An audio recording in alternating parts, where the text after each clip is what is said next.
আজকে আমাদের next day, তাই তো শ্রাবণী? আমার শ্বশুর, আচ্ছা, আমার শ্বশুরের পরের জন, ঠিক আছে? এখানকার চিফ মিনিস্টার ছিল, ঠিক আছে। আচ্ছা না বলো আরেকবার বলো, প্রথমে থেকে বলো। রুনু বসু আমার শ্বশুর, শ্বশুর হ্যাঁ আমার শ্বশুরের পরের জন, ঠিক আছে? এবার রুনু বসু সেখানে খুব নাম করা ছিলেন। স্টপেজও আছে ওনার নামে, এখানে বালুরঘাটে একটা স্টপ আছে রুনু বসুর বাড়ি, ও রুনু বোসের বাড়ি। কোয়াইট ফেমাস, মানে যারা এই জেনারেশন তাকে চেনেও না ওই স্টপটার নাম দিয়ে চেনে, বাহ, মোটামুটি সবাই। এত ফেমাস লোকের সাথে, পরিবারের সাথে আমি যাচ্ছি, নিজেকে খুবই ভাগ্যবান মনে করছি আমি। আচ্ছা একটা শো দেখে আসা আমি বললাম যে না আজকে সময় নেই, যাবি রুনু বোসের সিনেমা হল একটা শো দেখতে? হ্যাঁ নদীর ধারেই কি করলাম, আমরা ফেরার সময় দেখে আসবো, তুমি মানে হয়তো movie হয়তো? আমাদের শো দেখার টাইম। আপনি কি কল্যাণীটা কি তিনজনে মিলে যখন ওরা থাকছে কি আমি কিন্তু গসিপগুলো সব রেকর্ড করে নিচ্ছি। এই না এটা দিস না কিন্তু ওরা চ্যানেল, ও আমার চ্যানেল তো দিবি, আমি জানি তো। এটাই তোকে তোরে এই শোন না, শোন তো একটা কথা বলবি রে। এটা নে।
এই হচ্ছে আমার আইডল, 10K সাবস্ক্রাইবার্স।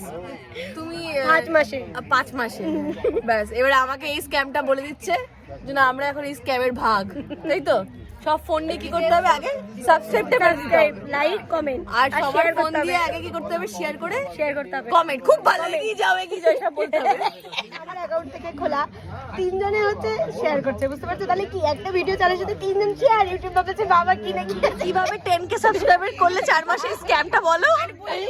আমি যার সাথে দেখা হয় তাকে বলি আমার পরিবারে যুক্ত হও। আমার পরিবারে করে তো হ্যাপি বৌদি। সত্যি? হ্যাঁ নেবো তো, এটা ব্লগে যাবে তো। হ্যাঁ সিরিয়াসলি, এরা হচ্ছে কনের গায়ে সংঘশ্রী, তাদের কলিগ। আচ্ছা, ও পায়েল ম্যাম, ও শ্রীতমা ম্যাম। আচ্ছা তোমরা একটু ফোনটা বার করে সাবস্ক্রাইবটা করে দাও। কি সুন্দর মেয়ে, মানে কি সুন্দর কথা শুনছে। আমার চ্যানেলে কোনটা তোমার ভালো লাগবে বলো? এই তুমিও করে দাও। করে নাও। আচ্ছা আমার একটা বন্ধু বললো না, ফোন হচ্ছে, ওর ফোনে কথা বলছে, ও করছে আর্টিফিশিয়ালি ইউটিউব। তুই নিজে এই তোলাবাজি করছি না কিন্তু আমি, বুঝলে তো? তুমি নিজের হাত থেকেই করবে সাবস্ক্রাইবটা। এই ওখানে কি বক্স লাগাইছে নাকি? হ্যাঁ, কেন বড় বউ নাচবে? এই ব্লগটা কিন্তু যাবে, বুঝেছো তো? যাও যাও, ওখানে নাচানাচি হচ্ছে। বড় বউ নাচবে, সবাই মিলে যাবো, চলো চলো। Artificially YouTube. কেন আমার কেন? দা আসুন তারপরে করো, দুজনের কাছে তো জিজ্ঞেস করতে হবে। তোদের বিয়ে করে কেমন লাগছে? আমি ভীষণ মজা পেয়েছি বিয়ে করে। বিয়েটাকে তুমি সবাইকে রেকমেন্ড করো?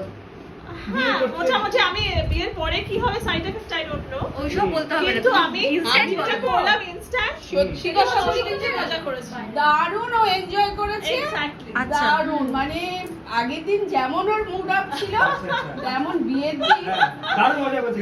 দারুণ নিজের লোককে পেয়ে নিজের আমি- প্রাণের মনে মানুষকে আমি সাধারণত এরকম কোনো মেয়ে দেখি নিজে বিয়ের তলে এনজয় করছে ওরিজের মতো। বরের সঙ্গে কথা বলছে। আগের দিনের মুডটা বলে তো বলে কি বলে এমনি বসে থাকে। চোখে চোখে কথা হচ্ছে। আর বলছে এই তুমি এরকম করবে না।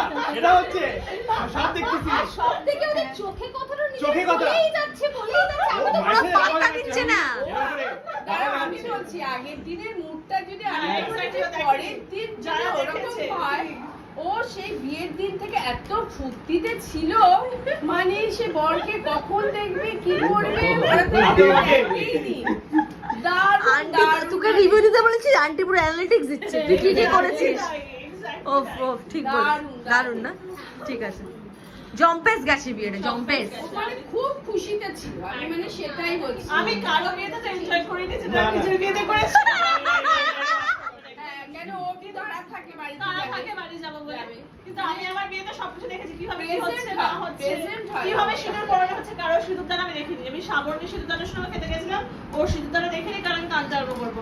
আমি আমার সিঁদুরদানের সময় আমি দেখছিলাম যে কি করে ব্যাপারটা হচ্ছে। আচ্ছা আচ্ছা এবার সিঁদুর পরানো আছে, ওকে ওকে। জামালু এদের গিফট এটা। হ্যাঁ হ্যাঁ হ্যাঁ এই যে নে নে নে, লোকাল আমি একটু ফার্স্ট প্রাইজটা নিয়ে নি আমার। তুমি ফার্স্ট প্রাইজ, আমি সেকেন্ড প্রাইজ। এটা কি বালুরঘাটের জলপাই আলু। রেসিপি বলবে, রেসিপি বলবে হ্যাপি বৌদি। আমি রেসিপি জানি না কাকুনি জানি তুই একটু আগে তো বলছিলে। আলুর দম আলুগুলো দেখ কেন, জাম আলুটাকে সেদ্ধ করব, তারপরে প্রেসার কুকারে একটা সিটি। একটা সিটির আগে নামিয়ে ফেলতে হবে আচ্ছা জাস্ট হবো সিটিটা নামিয়ে ফেলতে হবে। তারপর হচ্ছে পেঁয়াজ কুচি বা পেঁয়াজ বাটা, আদা বাটা, রসুন বাটা, টমেটো বাটা, জিরে গুঁড়ো, ধনিয়া গুঁড়ো, পুরো সামান্য একটু গরম মশলা দিয়ে পুরো কষাতে হবে জিরা ছাড়া পর্যন্ত। জিরা শুকনো লঙ্কা ফোড়ন তেল ছাড়া অবধি কষাতে হবে, বুঝে নিচ্ছিস তো শ্রাবণী?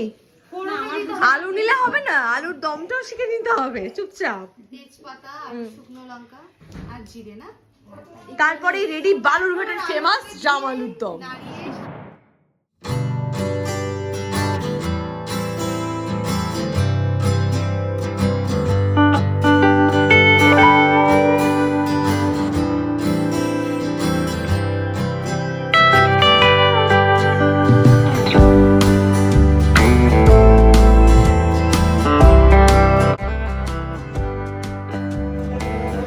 কেমন ছিল আমাদের বালুরঘাটের ট্রিপ? আমরা এসেছিলাম একলা একলা, যাচ্ছি সব মিলে মিলে। টিকলা টিকলা খুবই সুন্দর ছিল, খুব সুন্দর আন্তরিক, ভালো সব ভালো লাগবে। ছোটখাটো ভালো। সত্যি যদি এত প্রবলেম না হতো আমরা আরেকটা দিন থেকে যেতাম। একটা দিন থাকলে অনেকটা আফসোস করতো, বাট ইটস ফাইন। তাও যে আমরা এই একটা দিন ম্যানেজ করতে পেরেছি কোন একটা দিন? মানে Friday. আমাদের ওয়ার্কিং ডে Working day. জনেরই জন্য না না না, ঠিক ঠিক ঠিক। এটাই আমাদের কাছে এনাফ। এনাফ, মোর দেন এনাফ। একটুখানি ইয়ে থাকলে ভালোই লাগে, একটু গ্যাপ থাকলে আরেকবার আসার ইচ্ছেটা বাড়বে আস্তে আস্তে। খুব ভালো শহর, ভালো সুন্দর শহর। We recommend Balurghat. Balurghat, yes. আর সাথে একটা হোমস্টেরও আমরা খোঁজ দিয়ে যাবো এখানে।